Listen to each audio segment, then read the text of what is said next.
Queremos agradecer a você, Mar, registrar a presença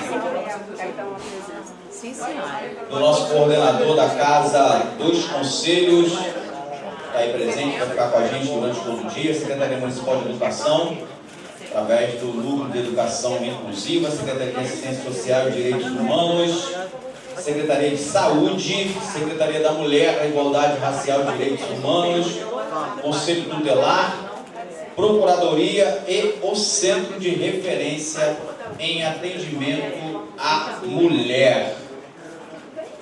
É isso. Bom, antes de dar início à nossa primeira palestra, eu quero que você olhe embaixo do seu assento e veja se você foi contemplado com algum brinde, alguma lembrança. Veja aí, hein? Veja debaixo do assento, é debaixo do assento, hein? Opa! Aqui foi. Quem mais? Rapaz, a gente ficou até de joelho, olha lá.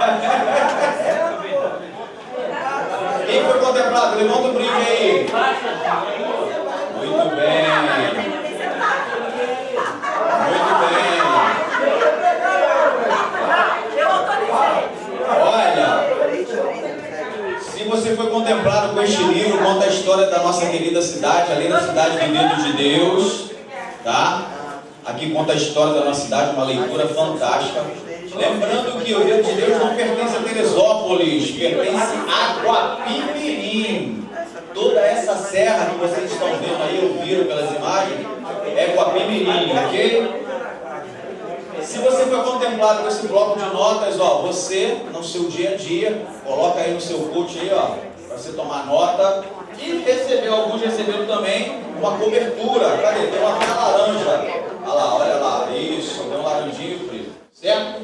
Bom, quero que você pegue seu celular agora nesse momento, faça um scanner ali daquele QR Code para você acessar as redes sociais, as fotos estarão lá. Coloca lá para mim de novo, viu?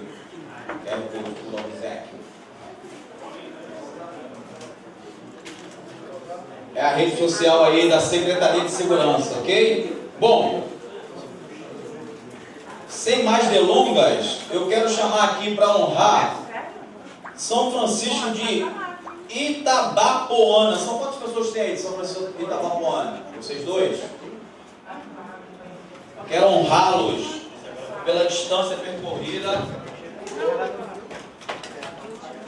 É um presente meu, viu?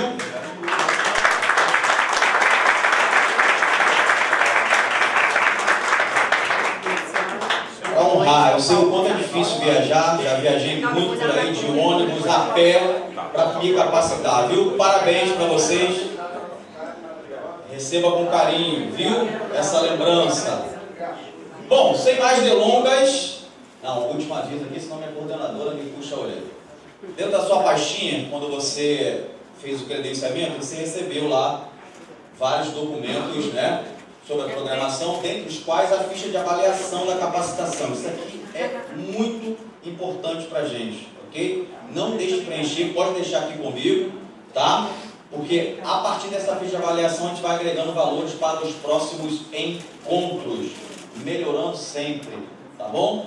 Para atendê-los da melhor forma possível. Bom, minha querida palestrante de hoje é minha amiga pessoal, é procuradora do município também. Palestrante de hoje, doutora Luciana Rosa Rodrigues. É advogada, assessora especial da Procuradoria-Geral do município, pós-graduada em Direito da Mulher, pós-graduada em Direito Constitucional, pós-graduada em Gênero, Raça e Etnia, integrante da equipe do programa Ressignificar, grupo reflexivo com homens autores de violência doméstica em Guapimirim.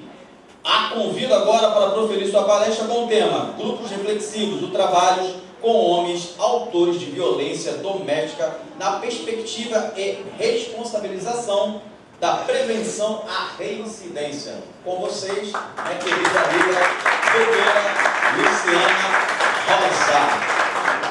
Oi, gente, bom dia a todos e a todas. Eu nem sei mexer aqui, é só apertar. Eu queria primeiro agradecer, é muito bom ter amigo, né? O Frank faz tanto elogio pra gente que a gente já chega aqui muito bem. Eu sou Luciana, eu sou advogada, eu sou assessora da Procuradora-Geral do município, que estava aqui ontem com a mesa, a doutora Eliane Maris. Eu estou como facilitadora no Grupo Reflexivo Ressignificar, porque eu desde falar assim, revela a idade, né? Desde 2005 eu caminho dentro desse recorte de direitos humanos, né? Comecei desde a graduação e a minha política comecei em relação a percorrer esse caminho. E eu estou em Guapimirim desde 2005. São muitos anos aqui nessa cidade. Eu não sou daqui, me considero daqui. Considero mais gente daqui do que da minha cidade natal. E estou nesse município que eu amo, que eu escolhi para amar. Eu já fui coordenadora de Direitos Humanos aqui de Guapimirim, foi a primeira coordenadoria, e a Silvia me convidou, né, para fazer parte desse projeto que é o Ressignificar. E para mim foi uma surpresa, porque a gente está sempre no recorte da defesa da mulher, né? E trabalhar com um homem autor de violência é um desafio. E é um desafio falar antes da Ana Chloe, que vai falar após a mim, e do mestre, que é o Paulo Sarcon, que para mim é o Papa dentro desse recorte. E vocês vão ter, assim como eu, o privilégio de ouvir. Eu queria agradecer o convite, Frank, Silvia, que me convidou, ao secretário Alice, a minha chefe, que me liberou. Eu trabalho, gente, sentada aqui, ó, atrás dessa parede aqui. Então, ontem eu tive que sair várias vezes porque chega o oficial de justiça e a gente tem que atender. E é um desafio todos os dias. Eu trabalho numa sala aqui com 8 ou 9 mulheres, Fernanda. Acho que 9 mulheres. Lá tem 2 homens que são subprocuradores, mas eles estão em outra sala e a procuradora na sala dela. Então, frequentemente, a gente está debatendo essas políticas ali enquanto eu falo ali da sala que é o Pink Room, né? A sala rosa, só tem mulheres. Então, todos os dias a gente traz esses temas polêmicos para debater, né? Lá na sala, geralmente, a gente traz temas que, geralmente, ontem foi do grupo reflexivo. Eu saí daqui ontem 10 horas da noite. E é um desafio porque no dia seguinte eu trago esse recorte para as meninas. Porque a gente falou ontem na fala, a gente ouviu na doutora Rafaela, né? Ela falou que a importância da conscientização. E o grupo lá na frente, a gente vai ver que tem esse objetivo, a conscientização e a responsabilização. E quando a Silvia me fez o convite, eu caminho com a Silvia há muitos anos. Eu lembro que a gente lutou, isso eu sempre falo, porque eu acho que é uma conquista nossa, né, daqui da cidade, para que constasse o espectro no CID, né, para que, ainda na busca do direito do BPC para criança com espectro. E nós, né, Silvia, participamos de várias reuniões e nas conferências a gente colocou isso como proposta, por isso que é importante, né, a realização de conferência, para que fizesse isso. O dia chegou. Eu queria fazer aqui um adendo. Ontem eu me senti arrasada com o PowerPoint do Dias e da doutora Rafaela. Falei, doutora Rafaela, eu não sei fazer PowerPoint. Ela me mandou uns links e falou assim, você faz... Eu fiz ontem, 10 horas da noite. E vocês, por favor, vão falar que está lindo, maravilhoso, porque eu fui pesquisar lá no site GPT, como fazer PowerPoint. Não tem, mas ela foi me colocando lá o passo a passo do site. Eu não sabia nem usar o site GPT. E foi uma benção na minha vida, nunca mais vou deixar de usar. O tema que me foi, que a Silvia me colocou, foi grupos reflexivos. O trabalho com homens autores de violência doméstica na perspectiva da responsabilização e da prevenção e reincidência. Eu passo aqui, né? Onde eu passo? Para baixo. O que são grupos reflexivos? Antes de tudo, ó, eu estou aqui com o meu companheiro, que também é facilitador, Edson Paixão. Ele está comigo ali. Ele está comigo. Nosso grupo é realizado toda terça-feira e nós temos 2 grupos com 15 homens cada grupo. Então, ontem foi dia e hoje a gente está morto, porque é um desafio, principalmente o grupo quando está no começo. É muito desafiador. Os grupos são realizados com homens que estejam respondendo processos judiciais da Lei Maria da Penha em qualquer fase processual, pode ser tanto no início com o deferimento da medida ou na fase condenatória, e o encaminhamento deve ser feito exclusivamente pelo juizado de violência doméstica e familiar contra a mulher. E a gente não aceita a livre demanda, por enquanto. A gente não está aceitando a livre demanda porque a gente vê essa necessidade ainda de aperfeiçoação da política, da implementação. Então a gente não aceita, tem que vir tem um encaminhamento pela segunda vara, pelo GCRIM, pela vara de violência doméstica, e a gente recebe esses homens. Qual o objetivo do grupo reflexivo? O grupo reflexivo de homens tem como objetivo promover um espaço grupal de intervenção breve que possibilite a atribuição de um novo sentido à sua passagem pela justiça, ou seja, perceber-se enquanto sujeito ativo na construção da dinâmica de violência com o escopo de conscientização e responsabilização. Esse é o fundamental. A conscientização... Oi, Ana Chloe. Essa é a principal. É a conscientização e responsabilização. A gente trabalha aqui o tempo inteiro essas duas palavras, conscientização e responsabilização. Porque quando o homem chega aqui encaminhado, ele é a vítima. Ele não é o autor de violência. Nós recebemos a vítima. Aí no final, graças a Deus, saem os autores de violência, porque eles chegam aqui como vítima. E esse é o nosso desafio, a conscientização e a responsabilização.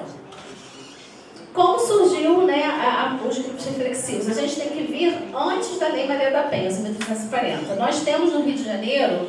Tem alguém de São Gonçalo aqui? São Gonçalo é pioneiro.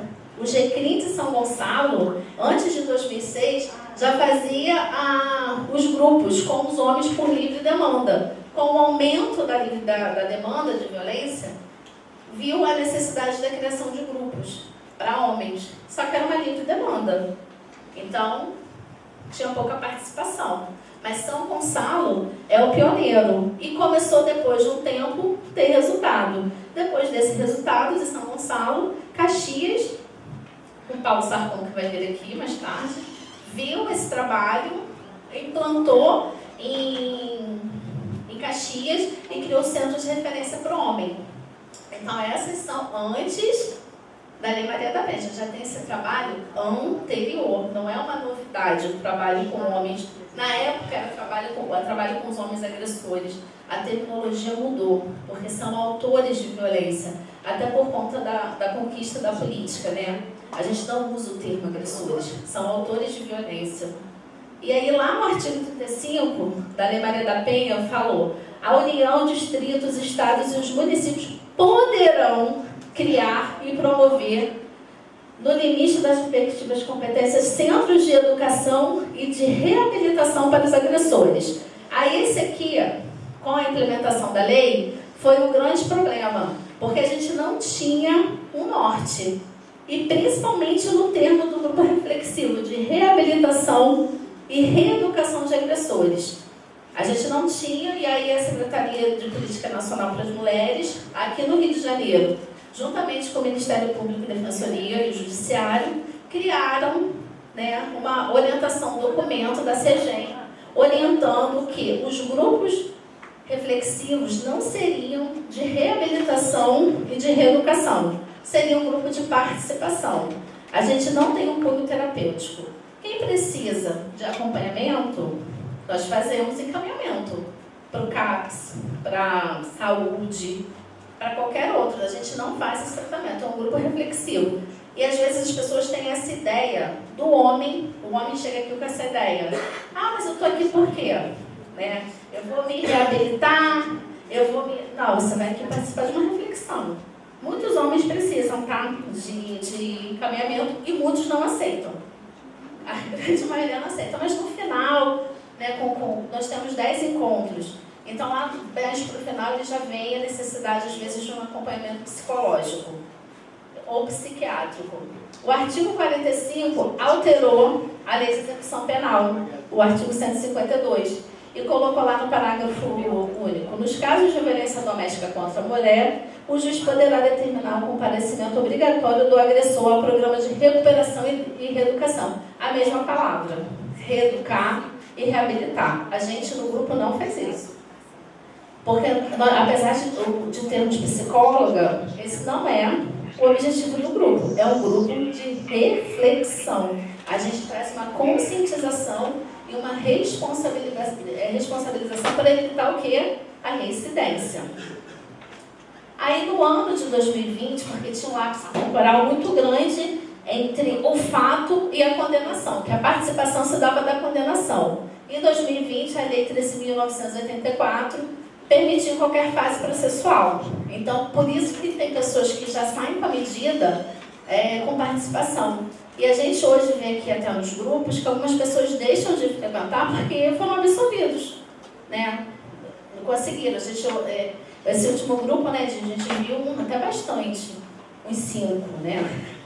Eles durante o processo foram absolvidos. Por quê? Porque estava só na fase da medida, não teve nem a primeira audiência e já estavam aqui participando. E por incrível que pareça, 2 ficaram, né, Dinho? Foram absolvidos e ficaram participando do grupo. E é importante essa fase, por quê? Porque qualquer momento é processual. Então evita o quê? A repetição da conduta, porque a gente tem a intenção de evitar o feminicídio, né? A repetição que a gente tenta evitar o tempo todo nessa conscientização. E nós temos a nossa lei municipal, né, que é a 13.032, que dispõe a implementação do programa Ressignificar. A repetir ali, os grupos reflexivos para homens autores de violência. Aí nós temos aqui, quem não pode participar do grupo reflexivo? Os homens que estejam com sua liberdade cerceada, que sejam acusados de crimes sexuais, sejam dependentes químicos com alto comprometimento. A gente tem muito dependente químico, tá? Bastante. Só com baixo comprometimento. E tenha diagnóstico de transtornos psiquiátricos e sejam autores de crimes dolosos contra a vida. Esses homens não podem participar do grupo. Agora eu vou mostrar porque as pessoas têm curiosidade para saber como funciona o grupo reflexivo. Eu não sei se vai funcionar, porque eu tentei colocar aqui. Esse é o grupo reflexivo de Nova Iguaçu, porque o nosso grupo, a gente não tem autorização do uso de imagem, e como é uma cidade muito pequena, a gente prefere manter o sigilo. Então a gente não pode nem comentar quem está aqui, quem não está. Como é que você me ajuda nisso aqui? Vai funcionar? É vídeo.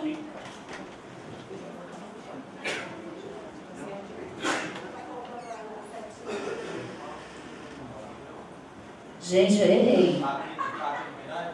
Não, porque é no YouTube. Eu cliquei o link do YouTube. Espaço.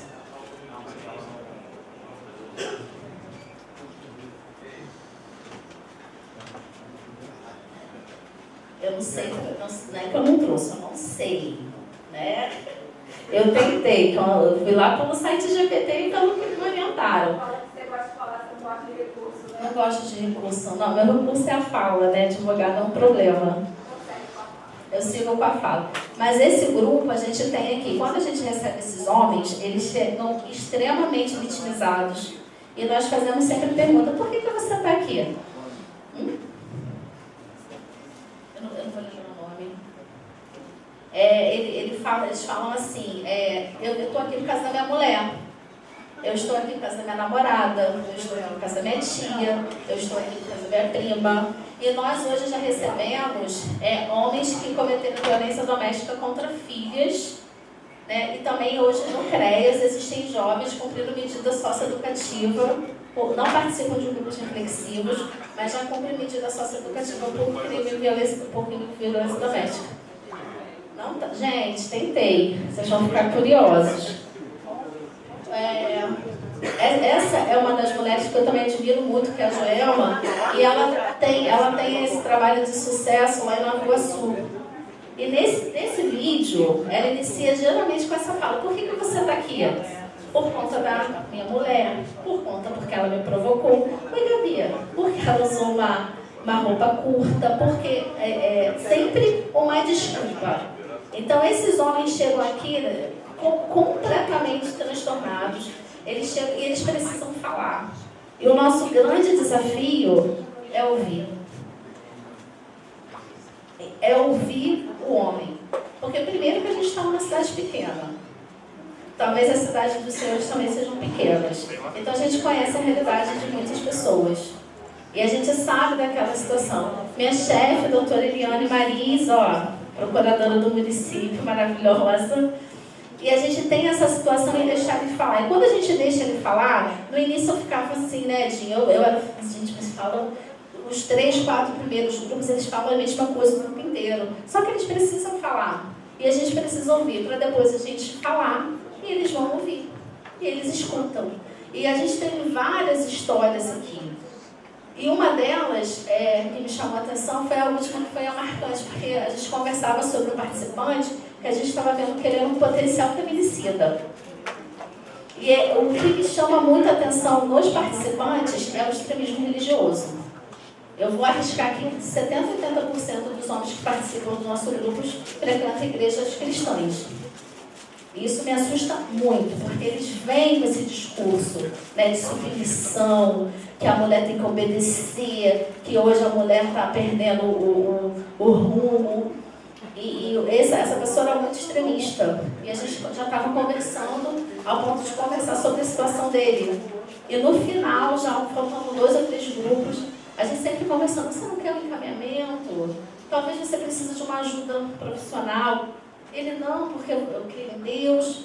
Aí no grupo ele chegou para mim puradinho, né? A gente conversando, eu conversei com ele. E ele falou, preciso desse encaminhamento, porque senão eu vou acabar fazendo uma loucura ou cortá-lo contra a minha vida. E fizemos encaminhamento.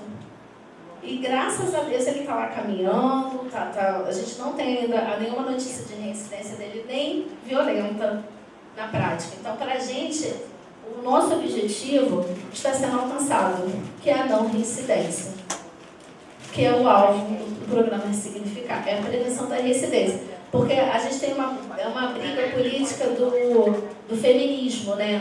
É um programa para homens dentro de uma política da mulher, mas o autor da violência é um homem. E eu estava aqui antes conversando com o Frank, que a gente precisa falar mais sobre isso e abrir mais a mente sobre isso. Porque a gente tem um problema estrutural. O problema do machismo, da misoginia, ele é estrutural. O homem, ele entra na sala, ele vai falar comigo de uma maneira. Ele vai falar com os meus 2 chefes de outra maneira.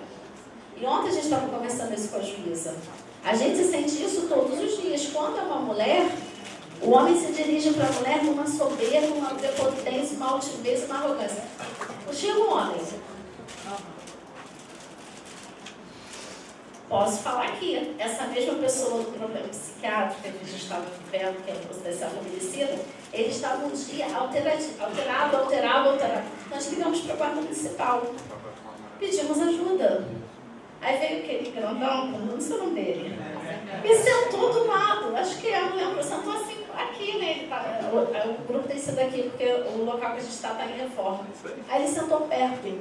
Quando ele olhou, aí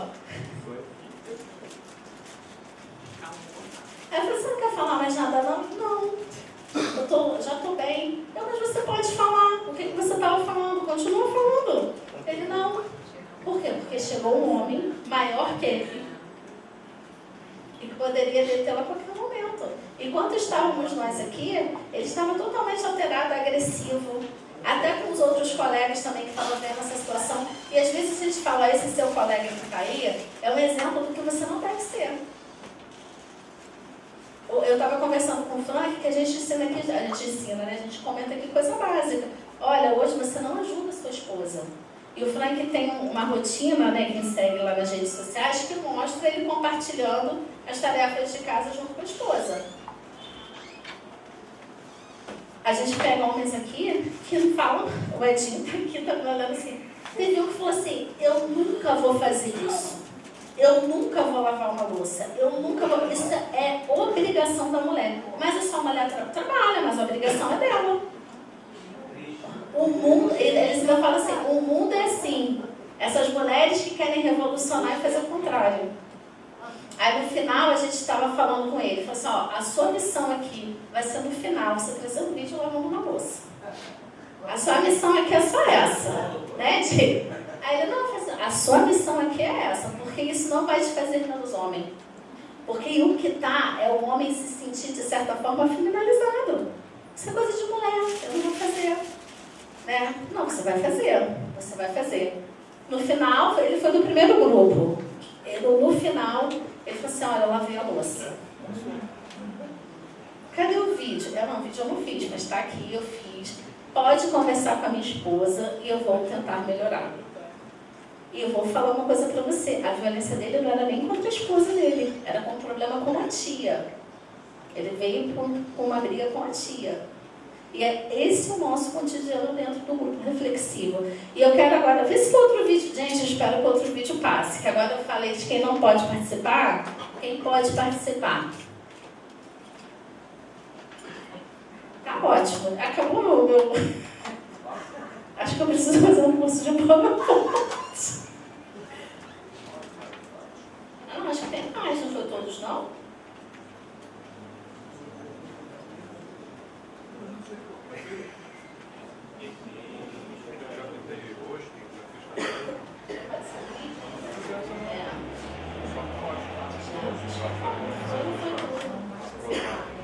Olha, gente, aconteceu alguma coisa que eu não sei.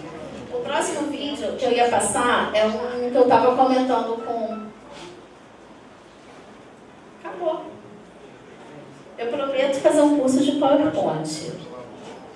Eu acho que esse tem que entrar, não foi pro outro. Acho que estava. Eu estava conversando com as minhas amigas do trabalho. Gente, eu fiz alguma coisa errada mesmo. Eu estava conversando com as minhas amigas do trabalho sobre o comportamento do homem que senta aqui na nossa frente toda terça-feira.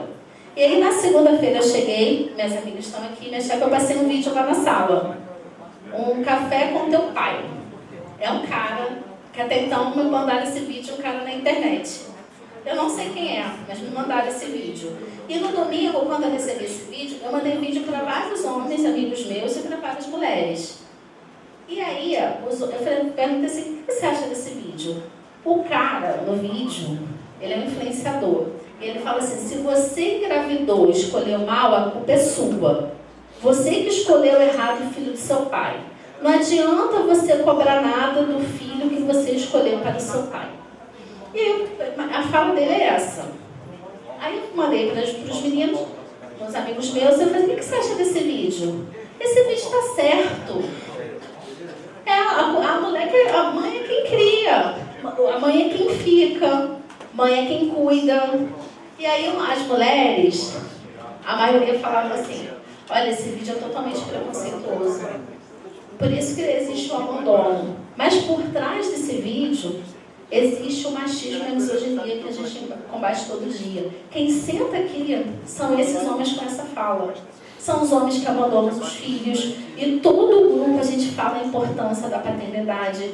Dentro dos temas, a gente tem, né, do patriarcado, masculinidade. A gente trabalha sobre isso.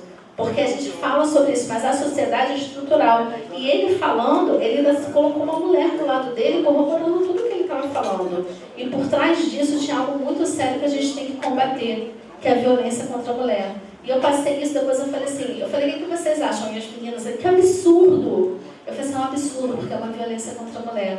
Ele todo o tempo culpando a mulher, ele todo o tempo vitimizando a mulher, ele responsabilizando a mulher. E é isso que a gente combate todo dia. Quando eles chegam aqui, eles falam, a culpa de eu estar aqui não é só eu não, é dela. É dela. Ontem, eu estava cansada querendo fazer meu PowerPoint maravilhoso, que deu super certo, vocês viram. Não é maravilhoso? Eu estava cansada e a gente tem um participante do grupo que é um desafio. E todo o grupo, ele todo o tempo está lá inferiorizando as mulheres, está diminuindo as mulheres. E vocês estavam aqui. E a gente estava com o grupo lá embaixo. E eu falei assim, seu fulano, presta atenção. Se o senhor repetir isso mais uma vez, eu vou lá em cima chamar a guarda municipal, vou conduzir a sua delegacia, o senhor vai responder por mais um crime de violência doméstica. Eu não vou admitir mais o senhor falar isso aqui contra as mulheres, contra a sua mulher. Aí ele falou, ele estava perguntando assim, por que tem tanto guarda aqui quando chegou, né? Ele já estava preocupado, porque ele responde 9, Maria da Penha. O alecrim, né? 9, eu falei assim, o senhor vai para a 10ª agora. A próxima vez que o senhor falar, e nós conhecemos, né? É uma pessoa conhecida na cidade.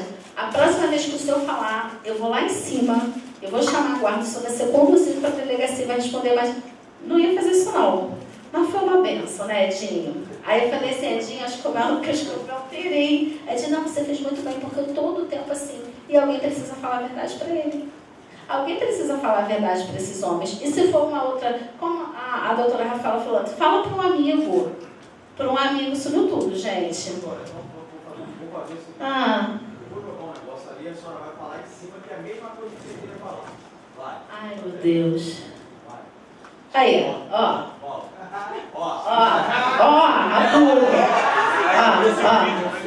Vamos lá, gente. Isso aqui é hora do almoço. Hora do almoço de ontem. Bota o som aí, por favor. Cheguei em casa, lá, ó, fazendo arroz, olha. É isso que ela queria falar do outro vídeo dela. É a mesma coisa. Bota o som aí, por favor.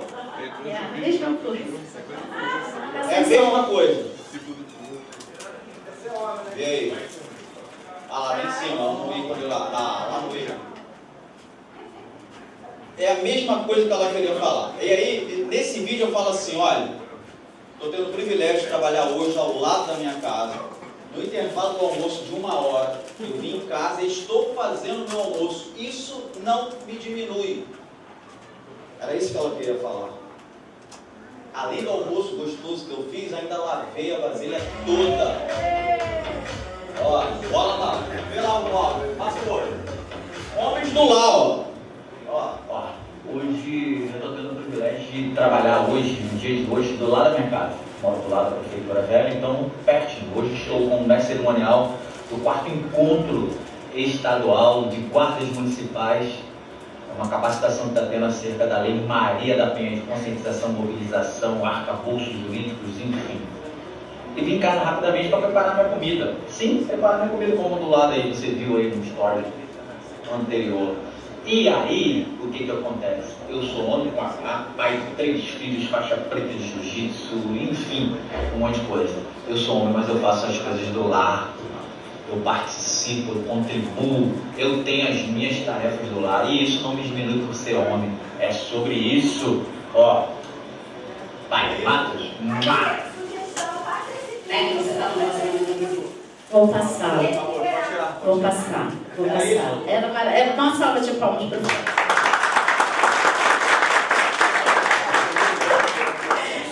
Isso não diminui o homem, né? Isso não diminui, mas isso é uma verdade. E a gente fala aqui porque talvez para a gente isso é muito comum. Por exemplo, lá no grupo eu cito, eu não tive mãe, eu tive pai. Minha mãe morreu, eu tinha 1 ano de idade. Então eu não tenho figura materna. Então para mim era muito comum o homem fazer tudo. Eu não tenho. Então, o homem que cresceu com a mãe fazendo tudo, ele vai projetar isso na mãe. E a gente vê muitos aqueles homens que participam. E depois disso, gente, que eu não vou encerrar minha fala, porque a Ana Chloe é maravilhosa. Eu estou vendo o Paulo Sarcon também aqui, maravilhoso. E eu queria só terminar assim, que a gente agora a gente tem um ano de grupo reflexivo e a gente está começando um monitoramento com as mulheres, né, para saber a questão da repetição, da reincidência. Então, quando a gente fala assim, se o objetivo lá do início é conscientização e a não repetição, ele funciona no grupo? Sim. As estatísticas mostram que os homens que participam dos grupos reflexivos não repetem por uma questão de conscientização. Sobre a responsabilização, ainda não tem muitos indicadores em relação à responsabilização. Essa consciência do homem. A gente é um município pequeno, é até mais fácil para monitorar. E a gente vê sim uma questão também da responsabilização positiva. E eu queria aqui deixar a frase de alguns homens que eu tinha colocado também no meu PowerPoint maravilhoso, sem mostrar a autoria, mas eu queria deixar aqui o que um falou, abre aspas. Aprendi que temos que pensar, parar, temos que pensar, posso até ter raiva, mas não posso socar a cara de ninguém. Não posso partir para agressão física. Eu posso resolver de outra forma, inclusive indo embora. O outro falou, a gente vai aprendendo que por uma palavra, por um empurrãozinho, que por um soco, a gente ganha um processo. Eu aprendi que nunca mais eu vou chamar minha tia de piranha. Desculpa a palavra, tá? Eu estou reproduzindo aqui as falas desses homens que participam aqui no final.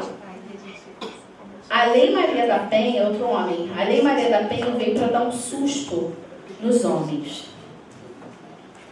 Eu aprendi, esse rapaz falou, eu aprendi que todas as vezes que eu tinha relação com a minha esposa sem consentimento, eu estava praticando estupro. A gente traz essa consciência também, que muitos homens casados aqui praticam estupro porque praticam o ato sexual sem consentimento da esposa. Então essa é alguma das falas que eu separei, eu tinha gravado, né, para colocar, para que vocês pudessem observar como que é o nosso dia a dia e a nossa dinâmica.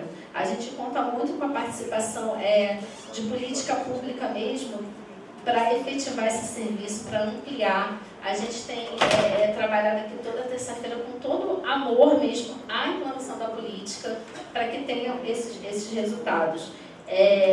Eu queria agradecer, eu vou encerrar minha fala, estou à disposição. Nós funcionamos toda terça-feira aqui, nós estamos aqui provisoriamente, enquanto está na questão da reforma lá do ar-condicionado. A gente está participando aqui toda terça-feira com esses homens, é um desafio, não é fácil, mas a gente está aqui com muita dedicação e muita paciência. Porque é uma construção, você tem que desconstruir para reconstruir. E esse é um desafio muito grande e necessário dentro da política. Eu queria agradecer aqui a todo mundo por me ouvir. Não vou me alongar, porque nós temos pessoas maravilhosas para falar depois de mim. Eu queria só falar que eu queria agradecer a minha chefe, minhas amigas, daí chegou, a minha psicóloga, façam terapia. Mentira, minha amiga do trabalho, minha advogada, porque eu tive muita coisa clara, inclusive, né, de falar sobre isso. Mas a gente é norteado pelo princípio, principalmente a gente carrega um princípio ancestral. E a gente carrega um princípio ancestral do Ubuntu, que eu sou porque nós somos. E a gente tem que fortalecer a rede. Eu estava conversando com o Frank antes de começar, que o sucesso do trabalho está no fortalecimento da rede e na qualidade do serviço prestado. Então, quando a gente entender que é esse o viés, né, quando eu termino aqui, encaminho o homem para o setor, ele vai ter um acompanhamento, quando tudo vai funcionar, a gente vai evitar reincidência, porque é não repetição. É essa que é a nossa intenção com o grupo reflexivo. Porque, às vezes, o que a gente hoje vai pesquisar é que essa repetição, a reincidência não pode ter acontecido com a mulher, mas pode ter acontecido com outra mulher em outro relacionamento. Então, não é essa a nossa intenção. E o que a gente quer é não reincidência. Quando termina o grupo, a gente fala para os homens assim, eu espero nunca mais te ver na minha vida. Porque na rua a gente nem fala com eles, porque a gente aqui preserva totalmente. E a gente espera realmente nunca mais essas pessoas terem aqui. Porque para nós, gente, é até vergonhoso, né? Ter uma Lei Maria da Penha. Uma lei que protege o homem. O homem é o algoz, né? Eu estava vendo uma palestra no final de semana com o Dr. Daniel da Faculdade de Santa Catarina, e ele fala uma coisa que é verdade. É o homem que é o autor de violência contra a população indígena. É o homem que é o autor de violência contra criança e adolescente. A gente tem o homem como autor, por quê? Porque ele é ensinado a isso.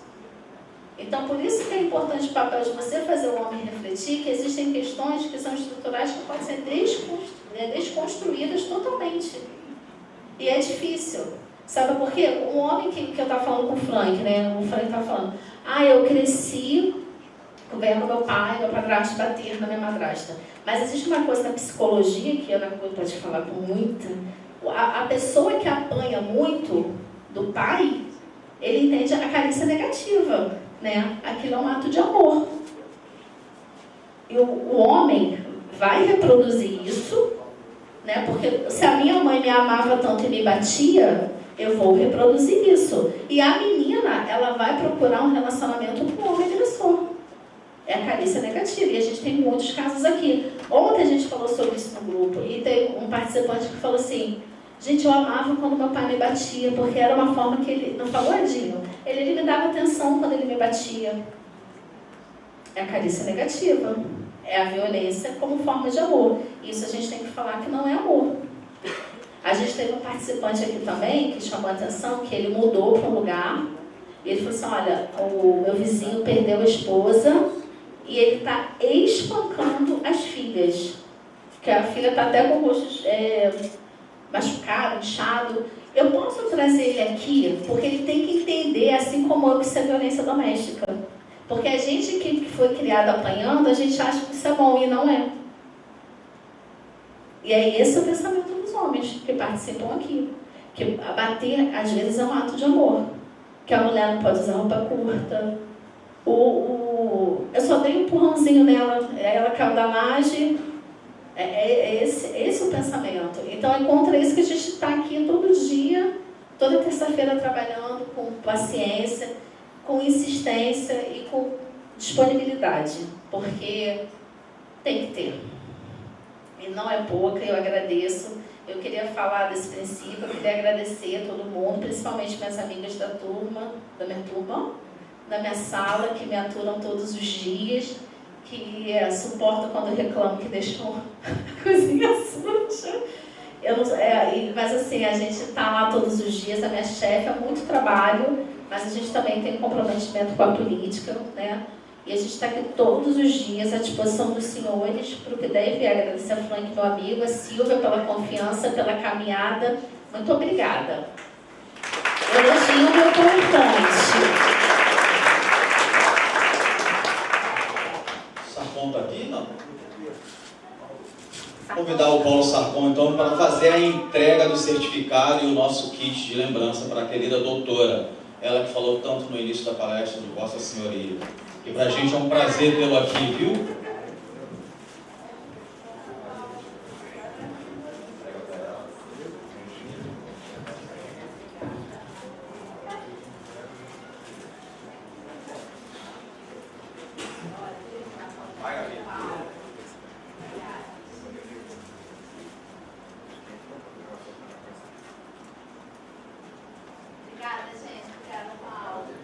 Doutora, muito obrigado pela sua palestra.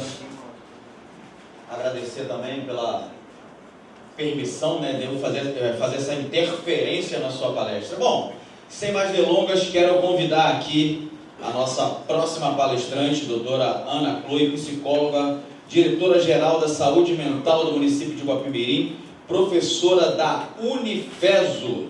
Ela vai falar sobre a relação entre a internalização de estereótipos de gênero e a violência doméstica. Com vocês, com uma salva de palmas, doutora Ana Chloe. Pessoal, bom dia. Só um instantinho para localizar o PowerPoint. Novamente.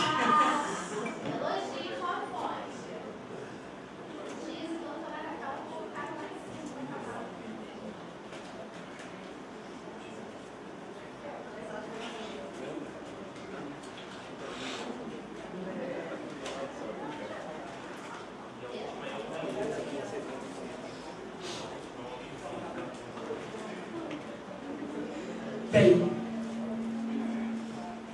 queria começar, claro, agradecendo à Secretaria Municipal de Segurança Pública, o lugar também de diretora de saúde mental, a nossa parceria sempre muito frutífera, né, com a Guarda Municipal. Temos um processo, acho que bastante já consistente, né, intersetorial, e minha colaboração vai nesse sentido, da gente aprofundar algumas noções a partir também do campo da psicologia e, consequentemente, isso também alimenta esses laços intersetoriais, a compreensão dos desafios mútuos, né? A compreensão da complexidade, porque se estamos falando, né, de violências, estamos falando também, naturalmente, de comportamento, estamos falando de um problema também de saúde pública. Um problema de saúde, obrigada. O problema de saúde não é um problema de saúde, é um problema também social, é um problema também de segurança pública, não é? Então, o campo da saúde também não dá conta das complexidades de comportamento, nem tampouco a segurança pública dará. E acho que por isso também a natureza, né, desse evento e da minha fala. Vai dialogar muito com a exposição da doutora Luciana, naturalmente, né? Eu só vou procurar colaborar a partir de algumas noções também da psicologia social, né, que busca também fundamentos e explicações para esse estado de coisas, né? Como as coisas se dão dessa forma, né? A gente vê o topo do iceberg, né? A psicologia também busca, a partir desse mergulho, poder compreender e traçar possibilidades de abordagem para essas questões que são sociais, não é? Agradecer também a Silvia Mara pelo convite, temos também uma longa trajetória, minha colega de profissão. Obrigada pela oportunidade.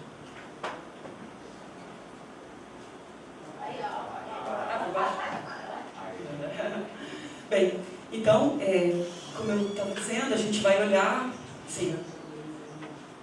Sim. Como eu comecei a dizer, a gente vai pensar as violências a partir, não é, de causas sociais. Então, as violências, uma das possibilidades do entendimento, né, das violências é a noção de que elas estão enraizadas, ou seja, elas têm as suas raízes no próprio tecido social. O que a gente entende como tecido social? A gente entende as normas sociais, a cultura, fatores econômicos, fatores relacionados a território, fatores relacionados à história. Cada território, cada cidade, cada país, cada bairro, cada instituição tem a sua própria cultura, tem o seu próprio tecido social. E uma das raízes da violência está justamente na questão do gênero, né? Então, como já foi explicado, mas apenas aqui para compor aqui o raciocínio, nós somos seres, não é, que tem ali a possibilidade, não é, de pensar, né, de subjetivar, né? Isso é um elemento muito importante para a gente entender aqui o debate, a discussão. Nós somos o objeto da psicologia, o ser humano, ele tem a capacidade de subjetivar, ou seja, de tecer considerações, ideias, noções sobre a sua própria experiência. Um exemplo disso, eu estou falando da mesma coisa para todos, obviamente. Seguramente, cada um de vocês está prestando atenção, interpreta, vai se significar de uma forma bastante particular, né? Então, nós temos, né, dentro da vida humana, nós somos muito mais do que seres biológicos, certo? Então, é importante, né, a gente ter, como eu disse, para a gente qualificar o debate, evidentemente a diferença entre sexo e gênero. O sexo está ligado às características biológicas, que, consequentemente, não é, instituem características masculinas e características femininas, né? Homens com pelos, com, enfim, barbas, né? Com 5 hormônios no máximo, nós mulheres com vários hormônios, enfim, características, né? De estrutura física. Né? O gênero, não é? O gênero, ele é uma construção social, né? Ele vem sendo construído, né, a partir de noções sobre o que é inerente ao sexo masculino e o que é inerente ao sexo feminino para além do biológico. Né? Isso se configura com muitas vezes estereótipos de gênero, ou seja, são maneiras generalistas, não é, de identificar o que é ser homem e o que é ser mulher, a partir dos seus papéis sociais. É sobre isso que a gente vai discutir. Portanto, né, toda a composição e discussão no âmbito da violência, inclusive que compõe a própria legislação, ela parte, não é, da violência de gênero, certo? Que é construída historicamente. Né? É o que a gente vai discutir.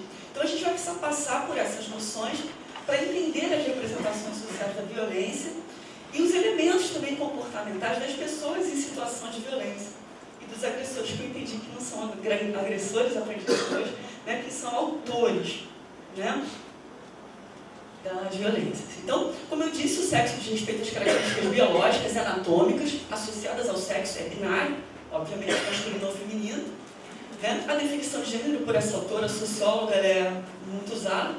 Então, o gênero é uma percepção sobre essas diferenças sexuais. É uma construção social. O que é uma construção social? Como disse, gostei muito da definição também da doutora Luciana, quando ela diz que o eu não sou eu somos todos nós. Né? Uma construção social, né? Ou seja, é coletiva, é uma percepção sobre essas diferenças que envolvem papéis, comportamentos, identidades relacionadas à masculinidade e à feminilidade. O que são os papéis? Né? São desempenhos que é esperado a partir do sexo. Né? Os homens precisam ser provedores, precisam ser dominantes, né? São educados para tal. Não é? Eles têm um papel social, de ser o trabalhador, né? A exemplo, não é? De necessitar mais de sexo do que a mulher. São construções, você não tem elementos, não é? A construção social, ela 100%, quase 100% das vezes, ela não corrobora com o conhecimento dito científico. Ela é uma construção social, ou seja, é uma construção do que a gente chama de senso comum. O que se diz? É sobre imutante, porque ela vai variar de acordo também, não é, com o tecido social, com a contemporaneidade. Né? A gente sabe que as noções também vêm se modificando, né? A partir da inteligência artificial, a partir das mídias sociais, a partir dos canais de comunicação, das identidades sociais. Né? A gente está hoje tratando, para simplificar, né, da identidade de gênero binária, feminina ou masculina. Né?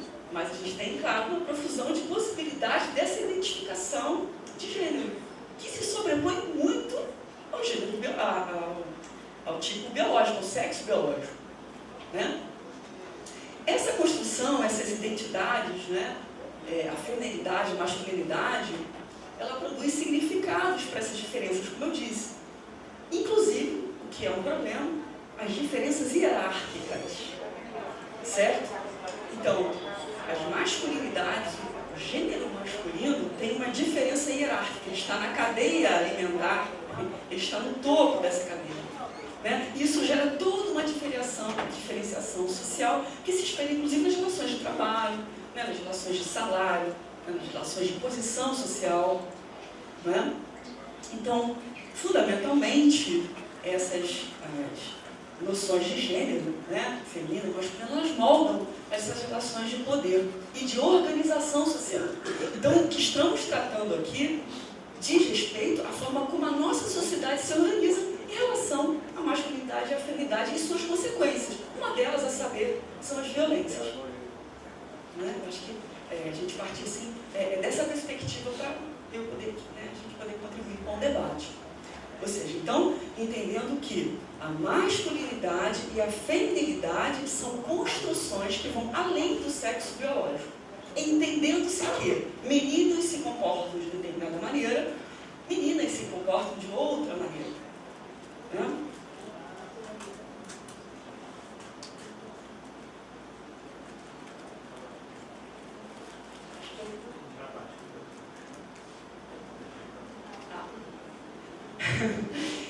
Exemplos. Pensando aqui a mulher em sua construção social do feminino. Olha como ela se dirige ao garoto. Como minha mãe é com o meu irmão. Meu filho, já faz 3 anos que eu mandei você limpar seu quarto. Eu vou limpar ele para você agora, mas não vai se acostumando. É o garoto, tanto faz. Agora, olha como ela fala com a menina. Vai limpar aquele depósito de lixo que você chama de quarto. Já faz 1 semana que não está uma bagunça. É a reprodução do que se espera. Dos meninos se espera menos dessas tarefas domésticas. A exemplo. Né? A exemplo. E a própria mulher, em seu papel de gênero feminino, o que se espera dela é que ela eduque. Mas ela educa de maneira diferente. Né? A forma como ela se dirige, ela diz que é obrigação da menina, que é muito feio uma menina ser desleixada, certo? Enquanto para o menino, tem que mandar mesmo, senão não faz. Exemplo, né? Isso é uma construção social. Não há, entre aspas, nenhuma diferença. Né? Contudo, a forma como a gente educa e constrói essas noções de papéis. Né? O menino estava estudando, enfim, no computador. mas é a mãe, gênero feminino, a maternagem dela, né, institui esse tipo de fala. E se a gente for categorizar, é violenta. Correto? Então isso serve para a gente pensar, inclusive é o meu tempo, né, mais especificamente, a questão da violência doméstica, né, entendendo as subcategorias dela, que é a violência contra a criança, é a violência contra o idoso, a partir desses papéis instituídos. Então uma mulher também se torna bastante violenta quando a ela é delegado o papel da cuidadora e da educadora. Né? No dia a dia do serviço a gente vê mães muito angustiadas porque não conseguem educar, entendendo que aquela educação que ela acha também foi construída. É responsabilidade só dela. Ou então ela diz para o filho, olha, com o seu pai a história vai ser diferente. Ele não vai conversar não. Por quê? É papel do homem não conversar. Como a gente diz na psicologia, fazer a passagem ao ato. É o ato, muitas vezes, da violência física, não é? Que pouco vai dialogar, né? Mas com aquelas roupas que ela usa, ela queria o quê? Né? É claro, né? A gente está falando assim, claro, existem as adequações, né? Você não vai trabalhar com uma roupa, né, às vezes inadequada. Contudo, há uma culpabilização, não é, do uso da feminilidade, certo? Daquilo que se diz como feminino e sendo inadequado. Então, muitas vezes a mulher, o gênero feminino é culpabilizado pelo estupro, pela violência, ela precisa controlar o seu próprio corpo, porque os homens não precisam desse tipo de verniz. Ou seja, eles têm um ato violento, não porque eles são violentos, mas porque a mulher facilita a violência. E aí é chancelada a violência, não é? Mas é uma construção, não é? Então, evidentemente, a importância dos grupos reflexivos, que são lugares terapêuticos, porque a reflexão é a única forma de se buscar desconstruir essa construção, que não se coaduna com a realidade, no sentido de que isso tem implicações simplesmente criminais, né? Então, se a gente não trata dessas questões, né, que estão aí na base do tecido e que se reproduzem nas falas, não é? Normalmente a mãe, em seu mandato social de cuidado, maternidade e proteção, ela ainda se responsabiliza não só por ela, mas por todos aqueles que, hierarquicamente, a partir dessas noções de gênero, são inferiores. Crianças, meninas, né? Então a mãe ali, dentro ali de uma, né, empurrando um ato, né, de violência. Então, como se diz, a culpa do estupro é do estuprador, né? Então, da pessoa que é estuprada, né? Mas que ela facilita. Então, né, são essas noções, né, que são perpassadas, às vezes subliminarmente, você não fala, né? Mas isso está imerso, né, no que a gente chama de sabedoria popular, não é? Ah, teve menino, e ainda bem, não vai dar trabalho. Seu filho é menino. E menina, isso daí vai dar um trabalho, né, bonita, não vai dar um trabalho. Tem que prender. Tem que prender. Né? Você escolheu, né, você disse o pai errado. A sua. Quem mandou você abrir as pernas? É grosseiro dessa forma. Não é? Então, assim, existe essa questão hierárquica, mas é uma construção. O fato não é esse. Então, evidentemente que a legislação, não é? Ela vai buscar essa proteção, porque a gente sabe que isso é uma questão de construção social. Então, você não pode falar, não é, de crime, né, se eu estiver errado, se você não entender a contextualização, a dinâmica dos fatos, certo? Que não são só fatos, são dinâmicas, como eu disse, subjetivas, construídas socialmente. E esse é um grande desafio, porque nós não somos apenas sujeitos cognitivos, é óbvio, mas isso nos extrapola, isso nos escapa o tempo inteiro. O tempo inteiro. E a gente só consegue entender uma coisa a partir da outra. Né? Então, aí a gente tem o que é o machismo, né? Essa sobreposição hierárquica, né? Que já vem das sociedades primitivas, que são patriarcais. Né? A gente tem uma construção a partir disso. A história é viva. Né? Não podemos ter um retrato da situação. Né? Isso é um filme. A gente vê, infelizmente, o final de um elo, né? Cadeia de eventos infelizes, que são sociais. Então, a própria sociedade cria o machista, cria o violento e depois o caça. Né? Então, por isso que esse momento, né, da gente pensar dessa forma, né? Eu também recebo pessoas lá, né, no serviço de saúde mental, inclusive mulheres, que não representam a violência que sofreram. Né? É a juíza que acha, é a profissional de psicologia que acha, ele só estava nervoso, não é mesmo? Né? Nós sabemos do ciclo e tudo mais. Mas esses grupos de reflexão e essa reflexão que ocorre aqui, ela é fundamental para entender justamente essas bases. Né? A gente não pode fazer pelo outro sem convocar o outro a pensar sobre si. Mas a sociedade não faz esse movimento. Nós, profissionais, né, vocês de segurança pública, na interface com o problema de saúde, né? E nós, na interface com o problema de segurança pública, né, precisamos entender também os outros elementos envolvidos nisso. Por isso que a gente tem a sensação, enquanto profissional de política pública, que a gente enxuga gelo, sem dúvida nenhuma, porque a máquina de fazer gelo está dentro de nós também. Não é mesmo? Não?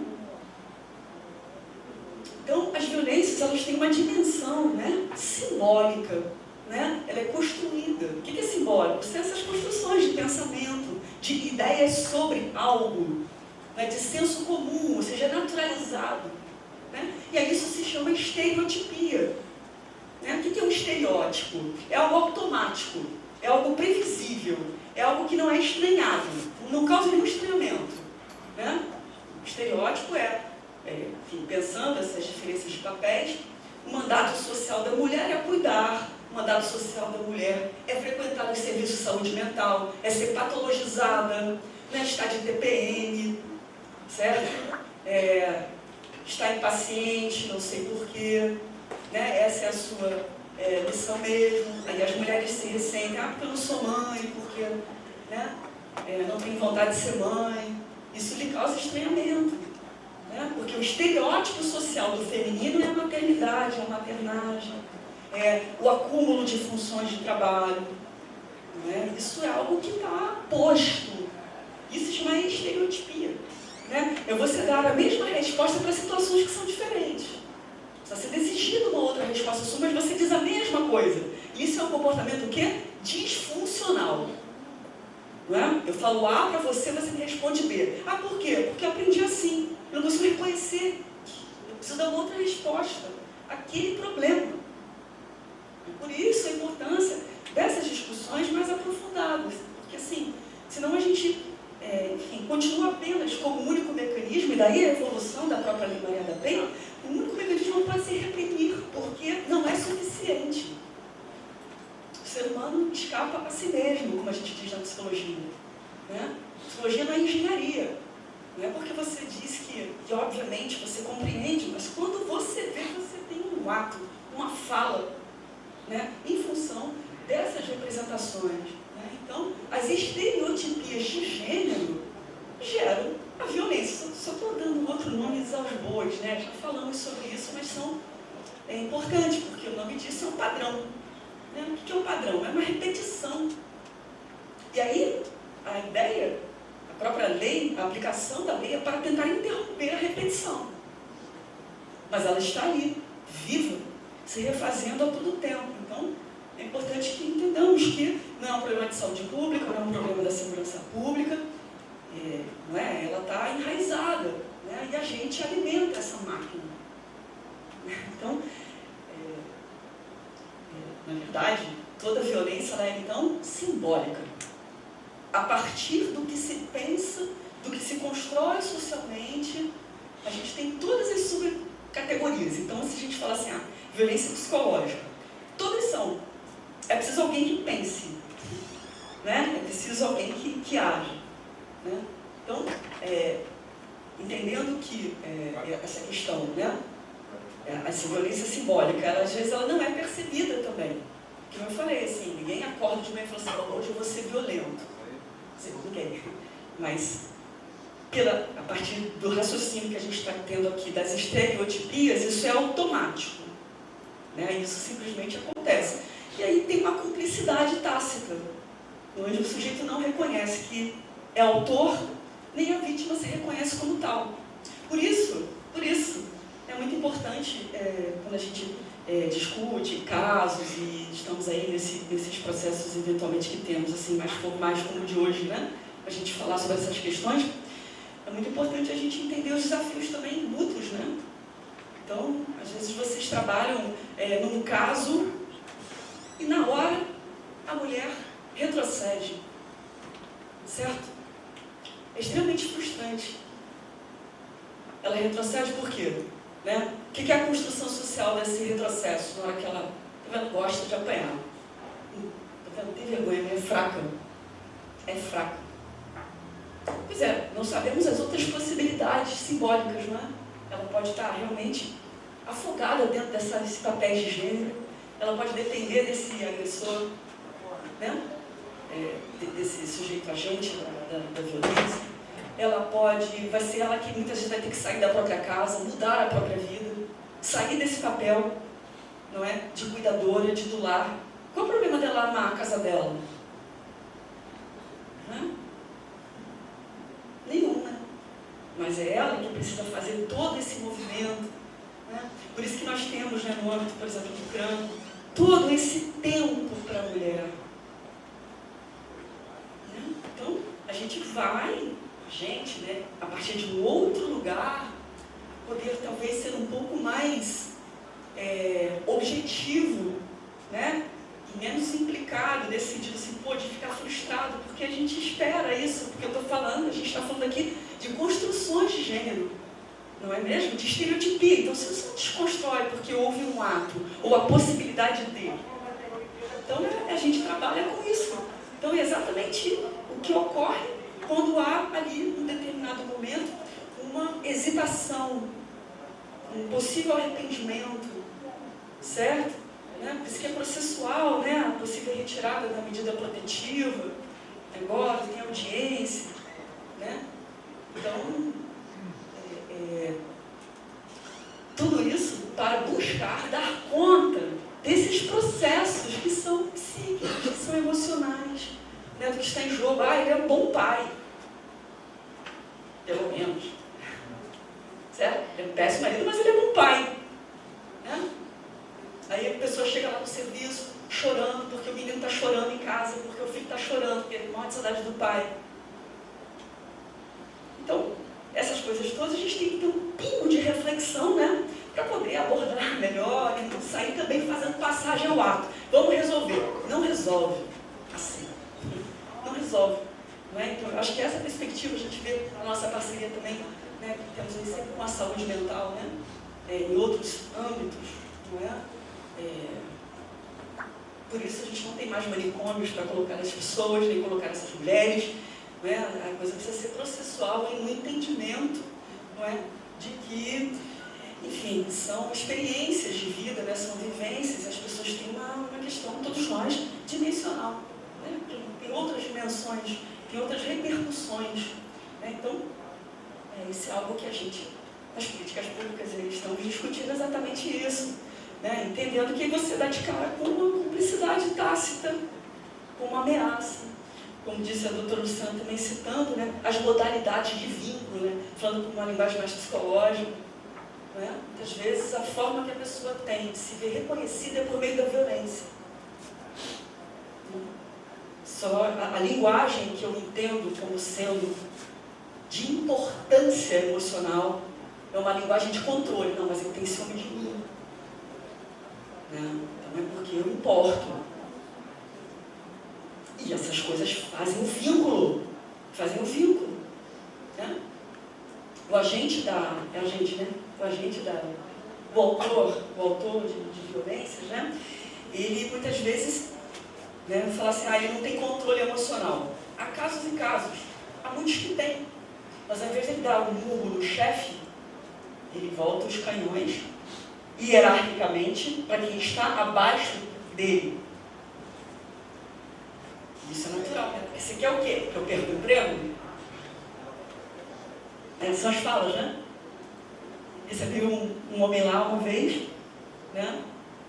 Não sei o que eu estou fazendo aqui. Me entendendo? Não sei o que eu estou fazendo aqui. Eu só reclamei que a minha mulher não botou o jantar. Isso é uma questão. Né? Eu tenho que tratar isso como uma questão. Olha como é grave. É gravíssimo. É gravíssimo. Por quê? Como é que eu vou trabalhar uma declaração? O cara se autodeclara que só é isso. Não é mesmo? Então, o trabalho é gigante para todos nós. Não é mesmo? Para todos nós, a partir dessas possibilidades, não é? E se nós nos resolvêssemos apenas por uma questão cognitiva, estava fácil. Ele sabe muito bem que existe uma lei. Quer ele queira, quer não. Isso impede? Não. Não. E a gente tem várias falas, né? Um tapinha não dói. Né? A gente tem uma série de representações, isso muda de território a território. Né? A gente está aqui falando, né, do alto aqui da academia. Né? Você vai numa comunidade, a coisa já é outra. Né? A valorização da mulher passa, sim, pela própria autonomia que ela tem do uso do corpo dela. Então, é sempre muito difícil o agenciamento, inclusive, dos próprios direitos. Para quem? A partir de que sociedade, de qual segmento social eu estou falando? Olhando de que ângulo? Né? Para a mulher que está lá no Leblon, é um ângulo. Não é isso? Ela tem muito mais elementos, né? Ela vai para análise. Não é isso? Ela manda a criança ficar com a babá, entendeu? Desce para a garagem para brigar com o cara e vice-versa. Mas, assim, em outras comunidades ou territórios, não há representação nenhuma de violência. O que tem? Ah, sempre foi assim. Ah, meu tempo não tinha psicologia, não. Enfim, né? A gente tem que voltar do macro para o singular também, né? Entendendo aquela situação.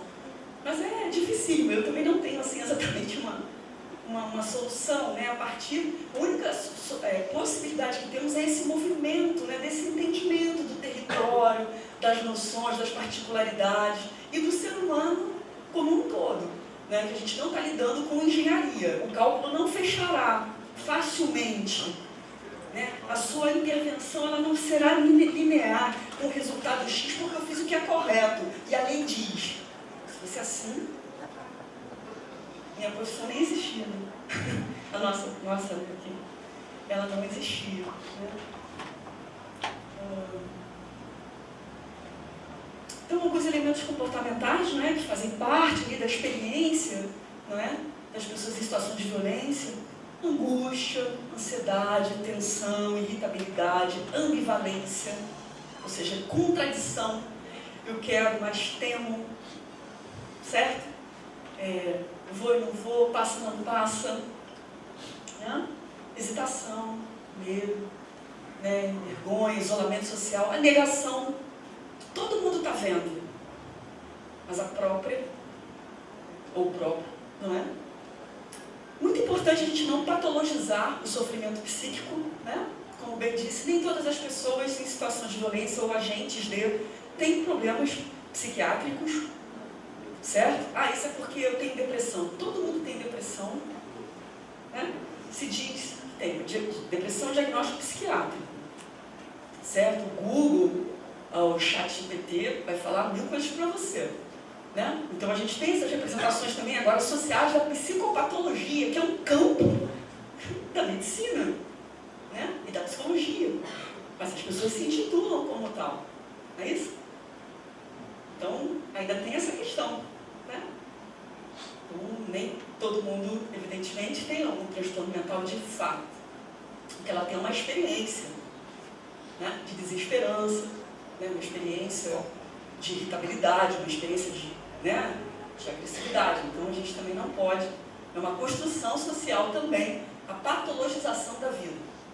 Todo mundo tem que ter alguma coisa, se identificar hoje em dia como um modo de doença. Então também isso é algo que a gente precisa desconstruir, não é? Porque a gente sabe que muitas vezes, mais do que um transtorno mental, é a construção social que está ali. Dizendo, né?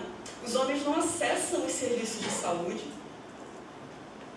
Né? Porque a construção social é que isso é coisa de mulher. Ah, vou perder meu tempo em médico, em psicólogo. Né? Isso a gente é claro no campo da saúde. Né? A gente vai lá, pergunta o Novembro Azul, né? Por que você tem as campanhas coloridas, né, que a gente chama do Ministério da Saúde? Porque você não vai, a questão não é o câncer de próstata. A questão é o exame, a questão é ir, né, a questão é se reconhecer, né, como necessidade de saúde. E isso perpassa. Então a gente tem muito menos procura dos homens, por isso que hoje em dia é compulsório. Né? Você tem como medida, não é? Porque o sujeito tem espaço de se ressignificar. Não é de tratamento. Essa construção precisa ser desconstruída. É uma forma de abordagem que a gente sabe que pode ser bem sucedida. Claro que as pessoas, como qualquer situação, né? Você, vamos supor, pega muito peso, trabalha muito, você vai ter um problema na sua coluna. Psiquicamente, você sofrendo impactos, estresse, sofrimento, você pode desenvolver, aí sim, algum transtorno mental. O cérebro é um órgão como qualquer outro. E pancadas, que pancadas eu estou falando, né? Eventos de vida, né? Você pode apresentar dificuldades também bioquímicas, né? E você afeta as suas funções psíquicas. Então você pode desenvolver transtornos mentais. Pode, não é uma condição primária. A gente tem que se aprender a separar sofrimento de patologia. Às vezes elas andam juntas, às vezes não. Né? Porque a gente escuta também, tá maluca. Não é maluca. De que maluco está falando? Né? Como é que é essa representação social da loucura? Não? Então, a gente não deve patologizar, evidentemente, o sofrimento psíquico. Então, enfim, deixo aqui meu recado, né, assim, minhas considerações a respeito desse aprofundamento, né, dessas noções, né, de subjetividade, de construção social, né, de que somos sujeitos sociais, coletivos. Né, isso não está desconectado, né, não são sujeitos também que vieram de um disco voador e cometeram uma agressão, ou foram agredidas, e essas mulheres, essas situações, né, as mulheres são agressivas com os seus filhos muitas vezes, né, porque quando elas se veem frustradas no seu mandato social de cuidar, né, são responsabilizadas, então também agridem. Né? Então a gente tem, por isso que essa violência, ela se generaliza justamente pelas estereotipias de gênero. Era nesse ponto que eu queria chegar, ou seja, os padrões, né, repetitivos. Eu acho que isso é relevante, naturalmente, para a gente poder ter um pouco mais de cuidado. E as nossas intervenções, acho que eu tenho mais um aqui,